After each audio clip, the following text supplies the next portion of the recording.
Welcome back. It's the Seth Garu podcast on Maker's Bar. Today, I have a special guest with me, Thomas Cain.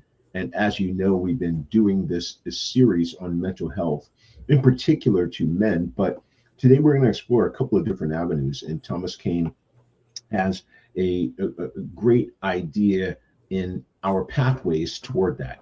Thomas, thank you so much for joining us today, where we are on Maker's Bar creating 1 million leaders today for tomorrow. Thank you, Thomas, for joining us. Absolutely, Seth. I appreciate you inviting me on. It's absolutely my pleasure. I fell upon some of your work and I haven't delved enough deeply into it. So today's conversation, I'd like us to really explore as much as we can because I find it fascinating. I love the fact that you use the word fail, because that's exactly how I got into this work as well. Describe that. How did you fall upon this, if we're using that tense? So I failed a lot in life. I failed in every aspect of life, Seth. I failed at being a father. I failed at being a leader in my home. I failed. It was 2021. I went through my second divorce and lost everything I'd ever worked for. And I was sleeping on a park bench by the end of the year.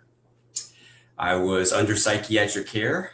I was 303 pounds, labeled bipolar, manic depressive, alcoholic, and obese, right? Just the whole soup of greatness, you know?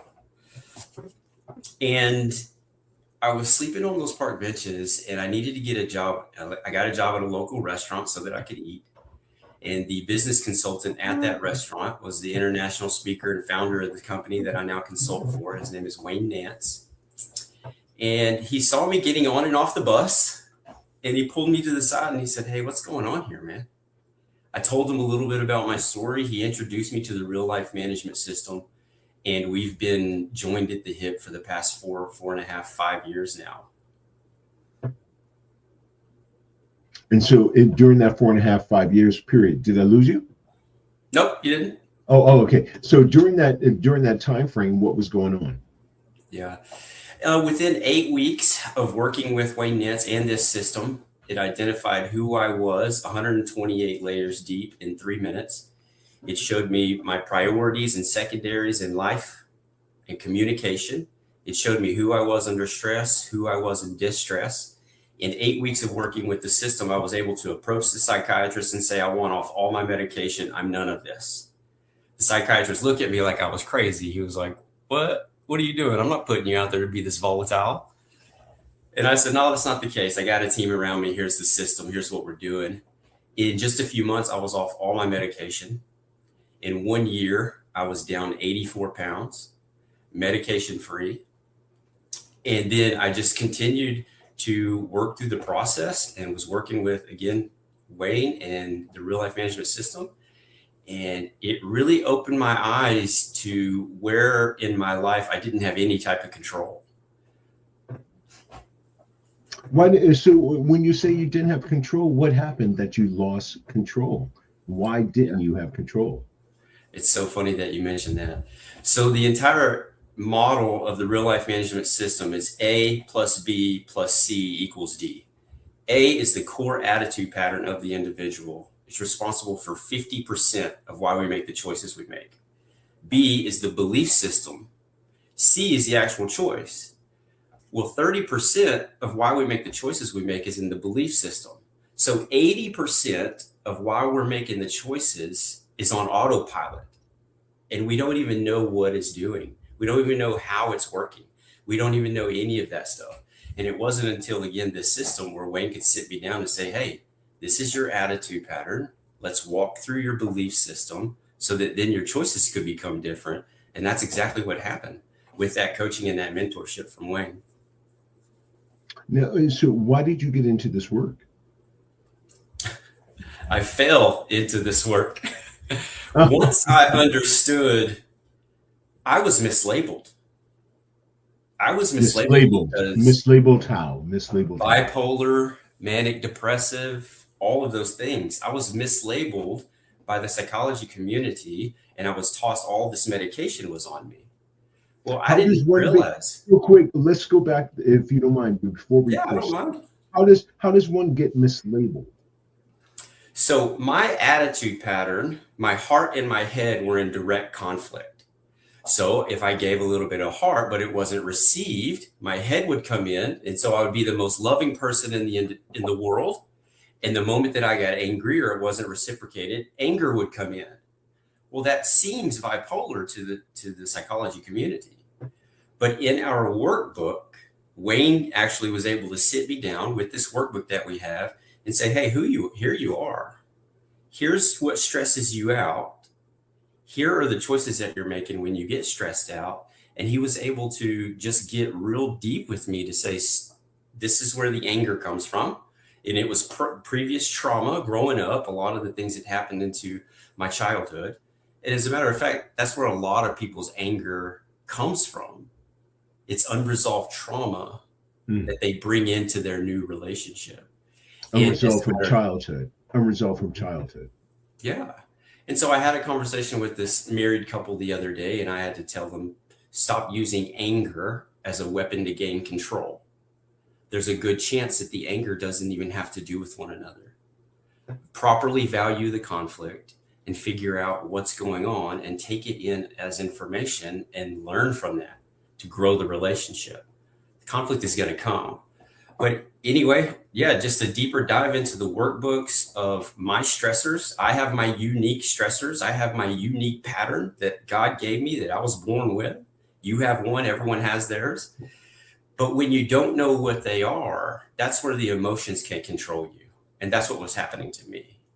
So in the psychology world, I was labeled bipolar because of loving anger. And it seemed bipolar because of those exact opposites. And it's just my priority and secondary positions in life are in direct conflict because it's heart and head. So it was happy and angry. But once Wayne was able to identify all of that stuff and what exactly was going on, I was able to get my control back. And that's what we coach and teach. A lot of the things that are happening in people's existence is simply because they don't have their control. And it's an internal control. It's not external. They just simply don't know who they are. So, Thomas, let's go back to this. Why don't they have control? Again, that attitude pattern is on autopilot. And we're the only system that can identify that on that level.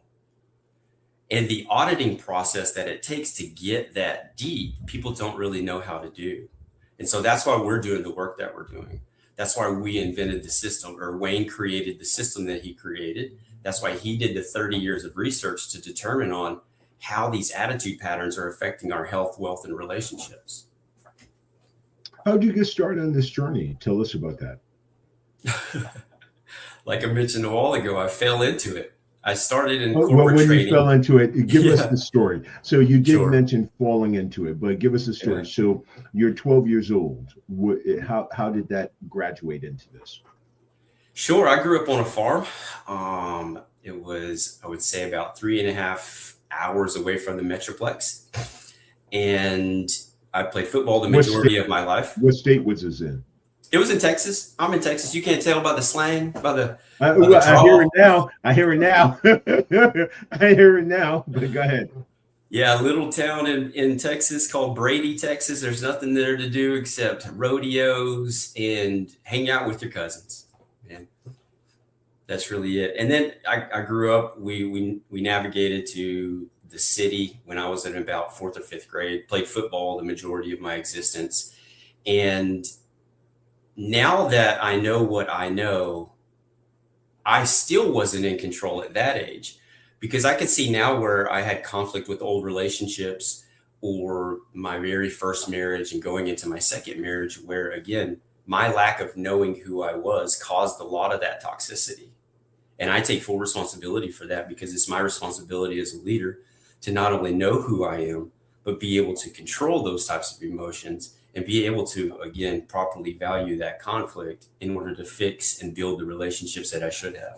So I've noticed it for a very long time where I did have some of the anger, and I'm still not immune to it to this day, but I do have a lot more control now where I can coach and teach people through that entire system.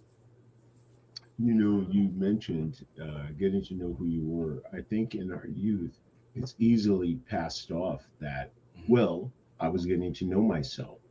But I think there's significance in the fact that when you say I was getting to know myself, a large part of that is the self healing. Is that what you found? That during those early 20s and that early time frame, you were getting to know yourself, so to speak, where a large part of that was getting to know you needed to seek out mental health assistance, or how did that journey begin? Pardon me. No, so the mental health aspect for me wasn't until this second marriage. I did struggle with a little bit of where the label was a bipolar after the first divorce, simply because it's a pattern. When you get into your distress position, we don't know what that looks like. There's not a class that we go through in school that teaches us stress and distress. You don't learn that until you get into college, and they really don't hone in on distress. Well, distress is what happens when you're under stress for too long and there's nothing that you can do about it. Distress is where all the violence happens. Distress is where the suicide happens. Distress is where the violence, again, and the anger and all the things come from, is in that distress position. That is the emergency for the body's nervous system going into an emergency mode. It's past the fight or flight. It's been in fight or flight way too long, and it's in give up. And sometimes someone's give up either looks like taking control or losing control. And so, again, it wasn't until studying this stuff about what puts me in stress, how I wake up in the morning, what puts me in stress and what puts me in distress, and being able to identify all of that as my body and my emotions are doing those things, because we don't want to get in distress. But we're not taught that at a young age. How do people get put into stress, though? How do people get put into stress? Maybe that's a conversation. What happens that people get put into stress? Let's use those words. How do people get put in there? Well, that's a great question. So there are two different types of stress. There is your normal stress as you're just going through your day and you get in your routine, and that's where you're rock and roll sometimes. That's normal. And then you can go home in the afternoon and you can sit down and you can watch a show or hug your kids, and then you settle back into your normal positioning. Then there's the angry stress.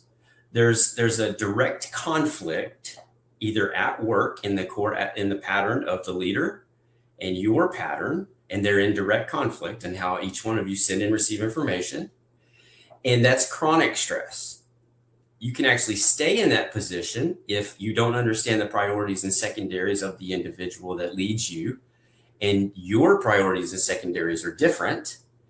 They're not going to meet those needs. And so that will keep you in a stressful position over prolonged time. So those are the two different types of stresses. And your attitude pattern is going to have a specific set of stressors to you because you have your own priority and secondary positioning in your pattern. And my attitude pattern is going to have its own unique set of stressors. Does that make sense? It does. It does. Oh, I wasn't sure if you were continuing on with that train of thought, so I was being quiet. So those are the two different types of stressors. You know, you have your chronic overlong stress that if you don't set a boundary or you don't deal with it immediately, then over time that can put you in your distress position. And if you're under stress at work because of a conflict in attitude patterns, and then you come home and you're married to a conflict in attitude patterns, you're in stress all across the board. And there are some attitude patterns that completely avoid conflict and they'll just shut it off because they don't want the battle. And they put themselves in distress positions because it's happening everywhere they go. That's where the danger is.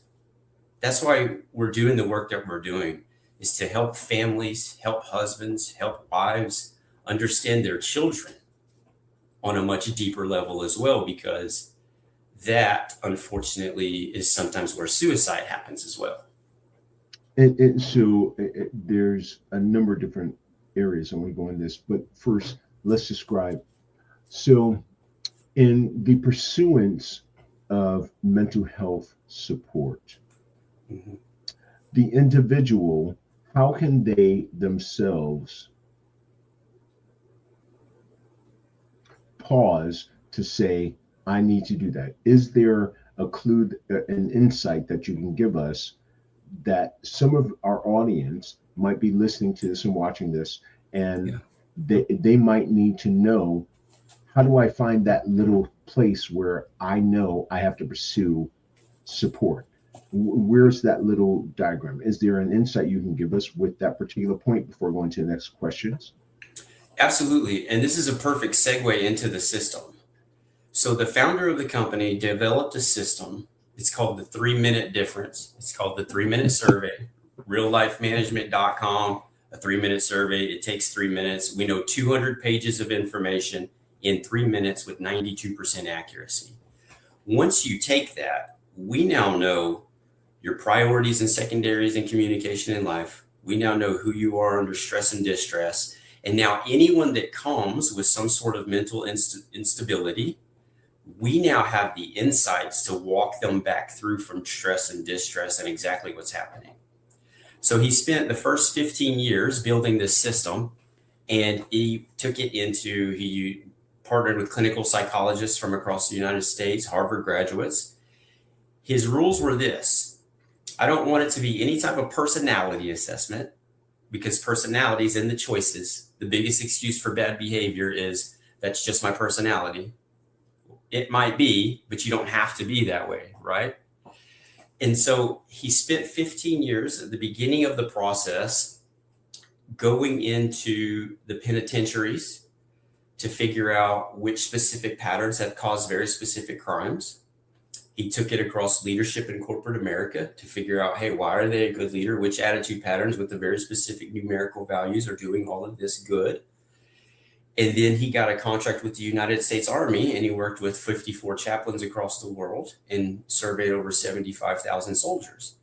And what he started to see was, in the mental health space, very specific patterns were labeled bipolar. Very specific patterns were dealing with bipolar complexities. Very specific patterns were labeled OCD. Very specific patterns with numerical values were struggling with sexual assault. Very specific patterns with numerical values were the ones that were committing suicide. And as he's just unfolding all of this information, all of this data is just being entered into a database. And now we have over 2 million surveys in the database, and we're able to identify the propensities of an individual with 92% accuracy. How did you get so high at the accuracy? That wasn't even our accuracy. We just thought we were 85%, which is still pretty good. So where'd that come from? The Pentagon. So after the 7 years in the United States military, the Pentagon said, hey, how are you doing this and what are you doing? And Wayne took this system to the Pentagon and showed them what he was doing. And the chaplains across the United States Army were saying, no, this is 96% accurate. The Pentagon then tested us tested the 3-minute survey against every personality assessment in the entire world, DISC, Myers-Briggs, and no one could touch what we do. 200 pages in 3 minutes with 92% accuracy. And so they ended up giving Wayne another contract with the United States Army and said that this is the fastest system in the world.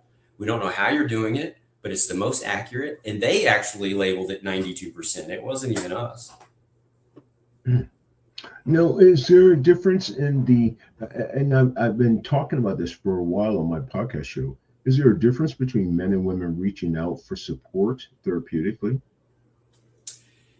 Man, that's such a great question. When we get into the violence aspect of things, and I think that your term therapeutically was to go softer than the direction I'm going. So if you need to correct me, do that. Not at all. Not at all. I approached it in that question to leave it broadly open. So please go right into it. Yeah. When you get into the violent side of things, our research tells us that whenever you get into the sexual assault encompassment, I don't want to use the wrong terms and bother the YouTube algorithms and things, right? We can say SA. Yeah, we'll say SA, right? In terms of that, 3 out of 4 women deal with those types of issues by the time they're 14 years old. Something has happened to them by then. And so everyone has pride and everyone wants to keep things a secret and what we're diving into now, the more that we work with women in leadership, is that the same women that are running these companies and the same women that are in these hierarchies, they dealt with those very specific things growing up. And so now we have the tools, we have the trainings, we have everything in order to help these ladies. But in terms of, do men reach out more than women? Women have been through. Hold on, brother. I'm getting some feedback. 1 second. Forgive me 1 second, bro.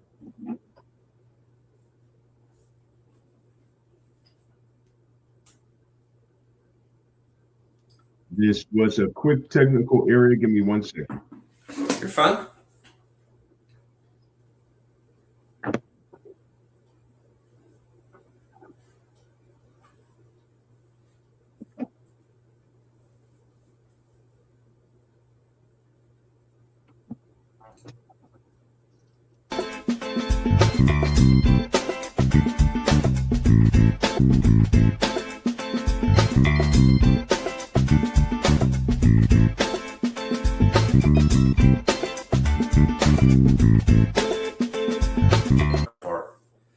Now it's showing recording.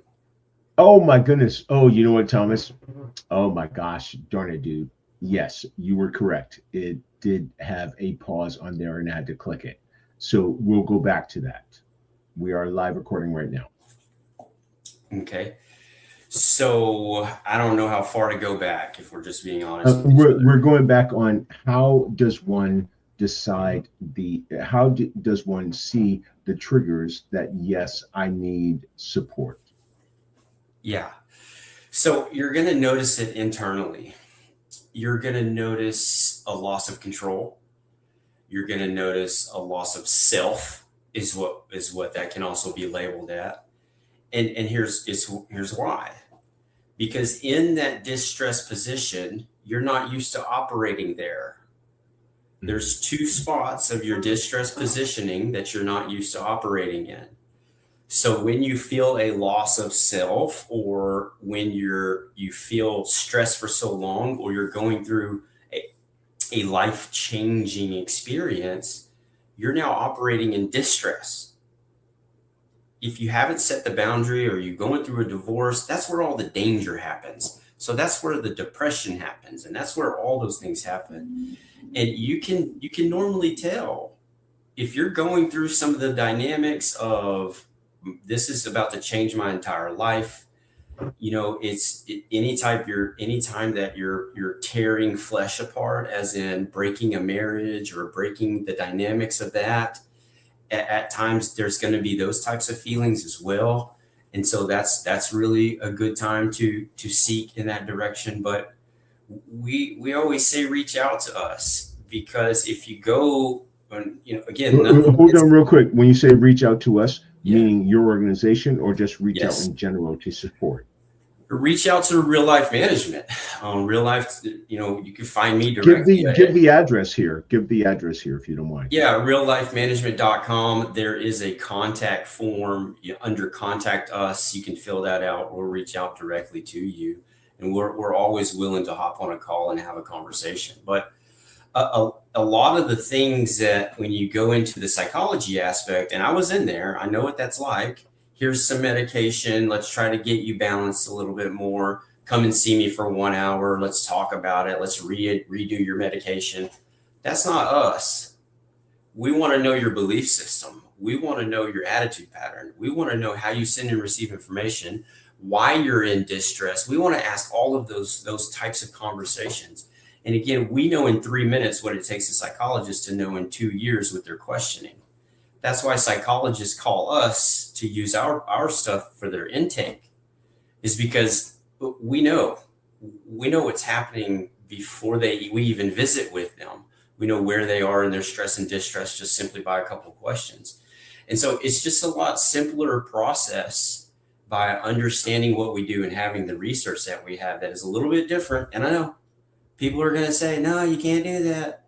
I know that we're a little bit different. Okay. People say we're a little bit different. Big Pharma doesn't like us because we're getting people off their medication. Psychologists don't like us because we don't have them for 2 years. in 90 days, we can do what some psychologists take 3 or 4 years to do, simply because of the research that we have. They don't have the research that we have. So yeah, I mean, I know we're going to have people say, oh, you can't do that. I understand that, but we do, and we do it every day. And we're helping families, and we're helping fathers, and we're helping women in leadership become better at everything that they do. So I want to get to the women leadership thing, but I'm so glad that you mentioned those steps in graduating toward that process. Now, I mentioned in a couple of my previous interviews that men in their pursuit of mental health tends to be a challenge. Mm-hmm. How do men overcome that challenge? That's a great question. There's so much pride and there's so much ego that are in the way. And that's one of the reasons that we directed our business toward women in leadership, is because men will fight, men will argue, men will try to be in control. Why do we do that though, bro? Why do we do that? That's the hard wiring. That's what we're taught at a very young age. Don't cry, don't show, don't do this. And a lot of that has to do with our belief system. So when we do get a male into our organization and we are working with the entire family dynamics, we always start with him and we get into the belief system of who he is all the way back to the time, his very first memory. And then we have a very specific set of questioning that we pulls out all the information. And then we know what's happening, right? But again, it's when I grew up, my dad, he was a hard one. He was a hard one to deal with. Didn't mean I didn't love him, but that just meant that there was a direct conflict in our attitude patterns. And where I needed some soft, warm love, he gave me some tough love, right? And so that I heard that Texas. I heard the Texas in there, dude. I heard the Texas right in there. He gave me some soft love. I heard that Texas in there. Dig it. I'm trying my best. Dig it. Yeah, and so it's instilled us. It's ingrained in us at a very young age. Whenever you do something at school or you hurt yourself, your cohorts or your friends would make fun of you or laugh at you, ha ha ha, whatever that looks like. And so we tend to hide that and we tend to hold that in. And over time, that's where that calcification comes of asking for help. And that's another reason of why we built this system, and the way that Wayne built it and the way that it's designed. We can go into organizations or we can go into households and we know what's happening. They don't have to come to us. We can identify if someone is at risk for suicide in 3 minutes. We can identify if they have the propensity to cause harm in 3 minutes. We can do one study across an organization and determine what all the risks are. And so we don't have to wait on people to come to us anymore. We can now go to them to say, hey, we've noticed this. Let's visit. Let's get to know you a little bit. What's going on? Ha ha ha. And so that's really what is setting what we're doing apart from everything else. Because when you get into the EAPs of ConocoPhillips or the oil industry, 10% of the organization is even calling for help. But we know that there are so many more people within that organization that are at risk. And so when you deploy a system like ours into an organization, we then pull out everything that needs training. We don't wait on people anymore. Mm-hmm. You mentioned several layers of what the steps are to look like for us seeking help. I've been very much an advocate of men pursuing assistance in that. But I did want to circle back to your focus on women in leadership. Please give us some insight to that. Be more specific in terms of that's such a generic question. I'll give us more insight. Forgive me. Yeah. So women in leadership in your organization, what's the correlation? So again, we can identify things a lot deeper and a lot faster than any other organization. And so when women in leadership give us a call and they say, hey, I have some things there's some big undertakings that are happening. Can you please walk me through them? Well, we know that it's the core attitude pattern of that individual, of that person that reaches out to us, of where the complexities are, of where we're hitting roadblocks. And it's as simple as priorities and secondaries are in direct conflict with other leaders, number one.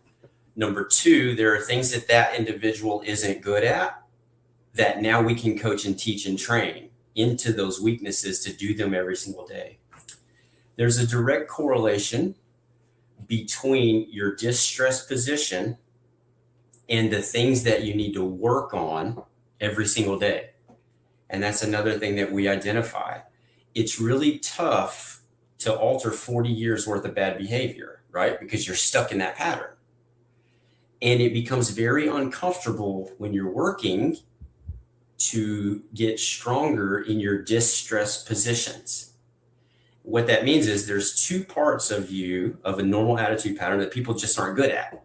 And they're not good at it because they don't know about it.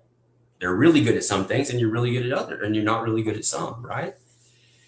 But again, that's really where the hard work is. It's getting comfortable being uncomfortable, and having an individual or a coach like myself or someone else as part of our organization to walk you through a step-by-step process to say, hey, this is the daily routine of the things that we need to build on. Here's why your team is in aligned with you. Here are the things that you need to, like I said a second ago, work on every single day. And it's very uncomfortable. We call it boot camp. When we take on clients for 90 days, it's called attitude boot camp, because we're trying to break 30 or 40 years of bad behavior, and it's boot camp, and it's hard. And the boot camp looks like what? What happens during boot camp? Well, we do a deeper dive. We do a deep dive into the trauma. We do a deep dive into the history. We do a deep dive into the past. And we then have a very specific accountability process, a very specific daily journaling process. We have, a very specific day-to-day routine that must be followed. We have weekly coaching calls where we hold you accountable for the things that you're doing that you're not good at. We put you in those uncomfortable positions on purpose, and it's frustrating.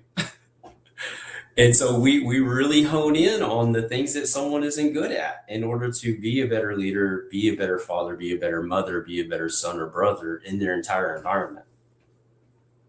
Now, today our times are very hectic and curiously interesting. We are definitely living in the Chinese proverb, may you live in interesting times. Mm-hmm. So in pursuing an organization like yours, how does it benefit the person? And this might be too broad of a question, but how does it benefit the person to create, to see their participation in making things better? What separates your organization? The first thing that separates us is our research. No one has the research that we have. And Wayne has actually done the research all himself. And I have Wayne's full name. Say Wayne's full name if you don't mind. Wayne Nance. He's an international speaker, author of multiple books. One of the books associated with what we're talking about right now is called The 3-Minute Different, published by Simon Schuster all over the world. And the research is the number one thing that sets us apart. And it's the bread and butter and the speed at which we know the information and the accuracy no one else has. And so when someone comes to our organization, they're not going to get medication. The most amount of medication that they're going to get is a little tough love and accountability. That's our type of medication, right? And it's not saying that it's a one size fits all, because it's not. But we're not a quick fix. And that's another thing that sets us apart. We're not a quick fix. This is going to take, depending on how bad the situation actually is and the trauma associated with it, it could take some time. But in the first 90 days, we're going to know what's going on. We're going to know. We're going to have some framework, and we're going to be able to help this individual long term, as long as the individual puts in the work. That's also the other thing of our company. If you don't do the work, then you won't make it through the boot camp, and then you're just going to keep going into the same cycle that you are in life. But you got to do the hard work, man, in order to kind of get where you want to be and where your purpose can fulfill. Tell our audience where they can reach you and find out more information, if you don't mind. If you can give out some of those addresses. Sure, there's multiple different ways. You can always find me on LinkedIn, Thomas Cain. You'll see the big banner for the 3-minute survey. Real Which life I thought, management. and I feel so bad, dude, because I saw it and I put all my stuff and then I lost it as soon as I tried to hurry up and submit it. But I'm so glad you said that because I wanted to hurry up and tell you that. But please go ahead. I'm sorry about that. Thank you. No, you're good. We also pay attention to all of our contact forms on reallifemanagement.com. Contact us. You can fill that out as well. The very first thing we're going to tell you to do is fill out the survey. So at reallifemanagement.com, take the 3-minute survey, put Thomas Cain under the referrer code. It comes directly to my email. Please leave a phone number. I will call you back directly and we can have a phone conversation about what's going on, where you need help, how I can help, how I can assist. It's the same thing with all of our coaches. If as long as you just fill out the form and you reach out to us, we're really receptive on all that information. And then, do you have female counselors in particular? Is it gender specific to the assistance that you give as support? Male, male, female, female. Am I wrong in assuming that? I'm just curious for our viewers. How does that work? We do have female coaches as well. We do have male coaches. The majority of the people that know the most in our organization or have been through the ringer in their own lives, they are male. And I have female clients. I have male clients. I have all of that. We are, again, switching the direction of the company to help women, specifically protect women and children from all of the things in life. It's not just specifically from men that we're trying to protect them from. It's also the financial industry. There are very specific things about the financial industry that will take advantage of women at times. And we have very specific products that don't do that. We have an entire test set. Sound, dude.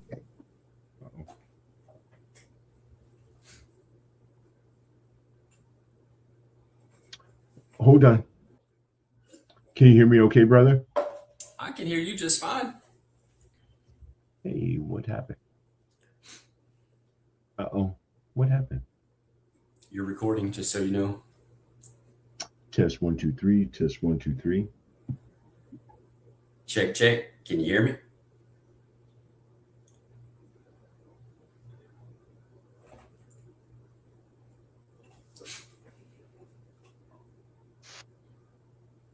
Can you hear me okay?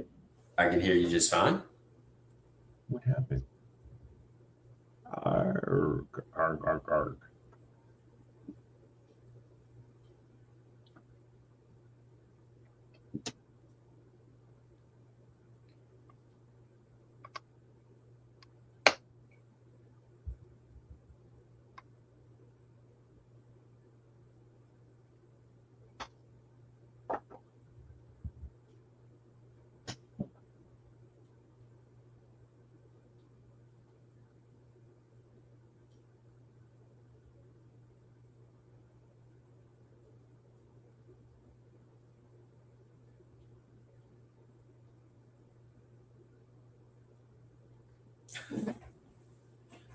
Can you hear me okay, brother? I can hear you, but your video's off. It's yeah, stopped. I don't. And you know what? I'm not sure what happened. Give me a second. I am bringing it right back. There you are. I don't know what happened. It just kind of clicked out. And I got to tell you, 2 days during the interviews, I've had a couple of different technical aspects. So please forgive me. You're doing great. It's been recording this whole time. I've just been singing. Yeah. Oh no! Not really. Not really. Don't put that in there, Thomas. Oh no! You know what, Kat? You are correct. It has been recording, brother. So I'm gonna have to send this. I'm gonna have to make sure I talk to our editor. Oh, thank you, Kat, for letting me know. Oh, this has been extremely along the lines. I've been really hoping to give insight to people seeking assistance and support for networks that are giving them resources to help support them in mental health. And this has been, it so is. And I got to tell you, I was going to school myself to be a psychologist, and then I became disillusioned, and I ended up working somewhat in the field adjunctly in working with young people in youth and government. And it wasn't until years later that I sought out therapy in congruence with spiritual faith and my belief in God, that I had to find this thing where I have to find a good therapist. The therapist I can't trick them. Yeah. I need to have a good support group. So I have my brotherhood network, because I have a great support network of good guys that I've known these cats for years, and they've been a huge support system.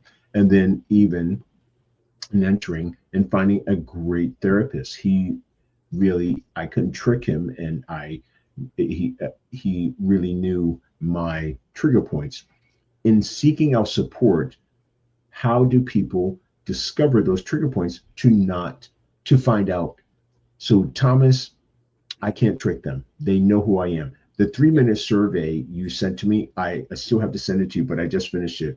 It was fantastic, Kat. It was absolutely fantastic, because it really gives a great input to you having to answer honestly. So aside from that, what would you say is the way that people can discover that support network that they can't trick? That's a tough one. That's a tough one, because I think that's a very important part. Yeah. Because we get so self-diagnosed that we're like, so I don't need assistance because they're not going to really know me and so forth. Yeah. So, but I knew what drew me into you and your network, and I wanted our audience to see what you're doing. So far for me, you're not trickable, because you ask specific questions and you're saying, like, really, who do you want to be? Yeah. Yeah. And that's how the system is designed. You don't know this, but the system is designed to not be tricked. It's designed to be fast for a reason, because it doesn't allow certain things to happen, and you don't know how the system is built. And so people who are taking the survey, they just take it. It's 3 minutes, right? And so that's one of the things. People don't know what we know. I said that our research is some of the most, that's where the nuts and bolts are of the importance. In psychology, you sit down with them and they ask you a series of questions. They don't know if you're being honest or not. I know the exact questions to ask you to see if you're being honest or not. You see the difference? Yes. I already know before you sit down what's going on. I already know before I even meet someone exactly what's happening. My questioning is going to be direct to figure out how much are you going to tell me, right? And so it's about some of it is about the vulnerability and the honesty that a person is willing to go, correct? Yes, and I'm not going to hit you in the face for the very first meeting. Okay. With that's what I know. That's key. That's key. We're going to soften. The very first one is going to be about you, right? And then we're going to spend, like I tell people all the time, I'm going to give your problems X amount of time. Then we're going to spend the rest of your life making it the best of your life. We're not going to live there anymore. These are why they exist. These are the things that we're going to do to get out of that. Here's our process and our system. Here's our journaling. Here's all the things that we're going to do. We have workbooks. We have everything that we send to them. And then we walk them through the 90-day process. And at that time, it all unfolds. You can't fool us because of the way everything is designed in our research. And that's the key. And that is the key, because sometimes we're self-defeating, because I think we so overanalyze. And as I said, for me, and I think I mentioned this before, as men, we sometimes are like, I got it. I'm good. Yeah. Yeah. And again, that's how we're hardwired. And I will let you know that not all men are that. Yes, I agree. There are a very specific 2 different positionings in the head, specifically If that isn't a priority or secondary positioning of the individual, they're hard-headed, they're stubborn, they're opinionated, they're bossy, they're overanalyzing. They think that they're 98% right. They're the smartest people in the room. So again, it has to do with what your priorities and secondaries in the positioning are of your attitude pattern, depending on how you even view everything. If you're willing to go get help, well, he can't help me. He's not as smart as I am. I'm the smartest guy in the room. I've done all the research. I know all this. He can't help me. I'm the most detailed person in the world that does all my. And then when you get them together, oh, they're the most stubborn, hard-headed positioning that you can work with, right? But there are good things about them as well. But that's why again, we developed and did the research of what Wayne has done in order to be able to help each individual one. And the truth is that we're not God. We'll never try to be God. We'll never try to play God. There's still going to be people that take their lives. There's still going to be people that do these things. But if we can intervene at any level, that's what we want to do. Now, you mentioned God. In each of my podcast episodes, I always try and figure out somewhere where spirituality might fit in. If it does for the person who is the guest, does spirituality fit into some of your methodology? It's everything in our methodology. And here's why. So I mentioned the core attitude pattern is 50% of why we do what we do, right? 30% is the beliefs. The S in beliefs stands for spiritual. That's our entire acronym, our entire belief system. That tells us whether your beliefs are worldly or biblical. That tells us the amount of accountability we can give you and the vocabulary to use in your coaching, right? So I'm glad that you brought this up because it's very important. I did not know who Jesus was until the second divorce. I thought Jesus was a term that children used when they died on Fortnite. They would scream Jesus Christ, right? That's what I thought. It wasn't until going through this system and understanding how imperative my belief system was. The very first book that Wayne gave me to read was the book of James, Taming the Tongue. Because I couldn't. I had a hard time keeping my mouth shut. And the further that I dove into the Bible, the more. So you cannot change your attitude pattern. We can teach you to alter it based on the situations in life as life is coming. You can change your beliefs. That's where the Bible comes in. Because if you can change those belief systems, your choices are automatically different. If we can get you on the page of doing very specific things in a very specific reasoning for a very specific accountability process, that's how important that is. The Bible is everything, man. It's very important. And what really changed my view on it was, as I'm reading through the Bible, it's like, this stuff happened then. It's still happening now. It's so relevant to what's going on in my life today. I started seeing the correlation and was like, man, this is great stuff. So I got control. I learned how to alter my attitude pattern. I got control of my beliefs were a lot better. And so the choices and the outcomes are automatically different. It's so interesting that I find spirituality sometimes takes such a back seat, but is really foundationally should be taking a front seat. Yes. Yeah, the belief system, again, our S in beliefs it's key. It's the foundation to the building of the choices. It really is. And again, that's 30% of what it all is. But once you start to alter your pattern, your attitude pattern, and you get your belief system under control, your choices, like I said, are automatically different. And that's where spiritual comes in. And again, I'm a walking billboard from failing at everything and having toxic relationships to what you see today. I'm a walking billboard for being labeled bipolar and manic depressive and all that other stuff. And what you see today is a walking billboard of what real life management does, what it does for people, what it does for individuals. I am that marketing platform and the walking billboard, like I said. So it's truly changed my life. It's now my purpose in my direction in life in order to help in every direction I can. Real life management. Where can people find out more and get in contact with you to be able to get further support and be able to reach out to you? Please give those addresses out. Yeah, reallifemanagement.com. Contact us. There'll be a form to fill out. Just fill that out. Leave your phone number. We will reach out directly.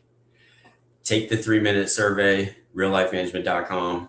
Underneath the button, it says 3-minute system, 3-minute survey. Click that, take that. That's the first thing we're going to tell you to do anyway. So start there. LinkedIn is where you can find me directly. Thomas Cain. I'm on there every single day, helping people in every direction that I can. And just shoot me a message, man. Shoot me a connection request. Shoot me a message, and we'll always connect. But again, try to leave your phone number for us to reach out. Put me under the referrer code. Put whatever coach you're dealing with underneath the referrer code, and we'll get the information. And we'll help you in any direction we can. I got to tell you, Thomas, thank you so much. Your name, I got to say, I'm such a nerd. I love names and I love how they fit together. And so Thomas Cain, to me, when I was discovering some of your philosophies and some of your educational materials, I said, oh, this could be interesting. His name is Thomas Cain. And so I found it so fascinating and so assistant in my own pursuit, because it offers independence and it continues your same journey that you're going on when we are persons that are trying not to feel restrictive. Your methodology, what I found out so far, offers freedom, but it offers a pathway. So thank you so much for joining me and my audience today. Absolutely, Seth. I appreciate the opportunity. Anywhere that we can show people what we're doing. Anywhere we can show people what we're doing. I love it. It's my pleasure. Thomas Cain, who is Real Life. Please repeat the name again, Thomas. Real Life Management. Real Life Management. Thomas Cain, thank you so much for joining us today. We always say at the end of my broadcast, where we're creating 1 million leaders today for tomorrow at the Seth Guru podcast on Maker's Bar, we are always saying that the revolution we want is a revolution of love. So go out and create a revolution of love. Thomas Cain, thank you so much for joining us today on the Seth Guru podcast. We are looking forward to speaking to you more and hearing more about what you're doing. Please check out, like, subscribe, and give us a share, and give Thomas Cain a share as well as much as possible, and let people know the work he's doing. Thank you, Thomas Cain. Absolutely. Thank you, Seth. My pleasure, brother.